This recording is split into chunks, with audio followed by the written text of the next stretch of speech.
My feet drag in the dead leaves like I'm trudging through snow. My whole body feels like room temperature cherry soft serve, pink and runny in the cold dawn light.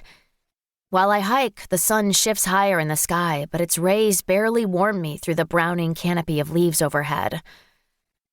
I'm not sure how long I walk. My thoughts rush, the trees sway, the water on my skin never dries. Then, finally, a break in the trees.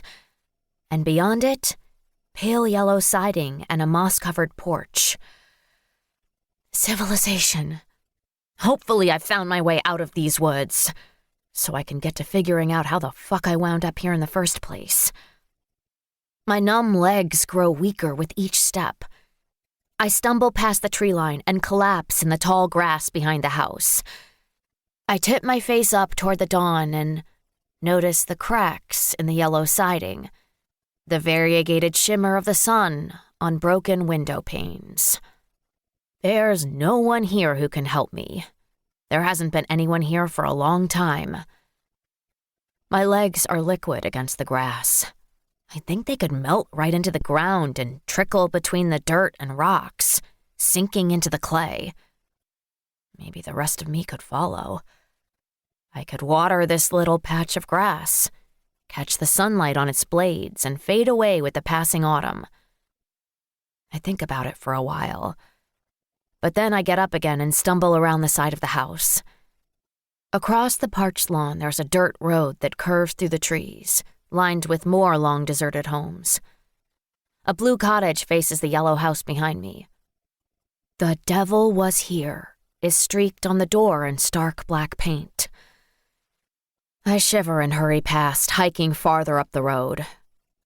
At least now I know where I am. "Hey!" someone shouts. "Where are you squirming to, worm?" "Yeah, wait up for the early birds." I spin around. Two boys stand on the road behind me. Their eyes are the same shiny copper as their hair. Their sweaters are ill-fitting, and they have matching toothy grins on their identical faces. They can't be much younger than me, but they are much smaller. Their petite stature and gaunt limbs don't make me any less uneasy to find them here.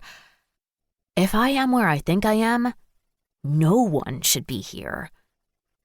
"I need help," I croak. "Do you have a phone?" "A phone? Who would you call?" The boy on the right giggles. "Lady, there's no hotline for your problem," says the one on the left. The right one lifts his hand like he's picking up the receiver on an old telephone. The left one does the same. "Operator," says the right. In a falsetto impression of me, the other one says, "Hello, operator. I need help." "Whoa there, lady. What you need is an undertaker." "Leave her alone, brats," barks a third voice from behind me. A girl swoops in, drawing a knitted shawl off her shoulders to bundle around me. I grasp at the dry wool as the solemn-eyed girl who gave it to me chucks the plum she's holding at the boys in the road. The boy on the left catches it and takes a bite. Blood-red juice dribbles from his teeth. "She needs help," the boy on the right taunts, before he steals the plum from his mirror image. "What the hell is your problem?" I snarl. "Same as yours," he says, like some kind of playground insult, sticking his hands on his hips. The girl folds an arm around my shoulders and turns me away from them. "Beat it, you two. Seriously," she says. The two boys chitter behind us, but they don't follow as she leads me away. Once we make it around the bend in the road, she says they don't mean anything by all that. They think they're just playing around. Sure, they're hilarious. "They're Hunt and Howl.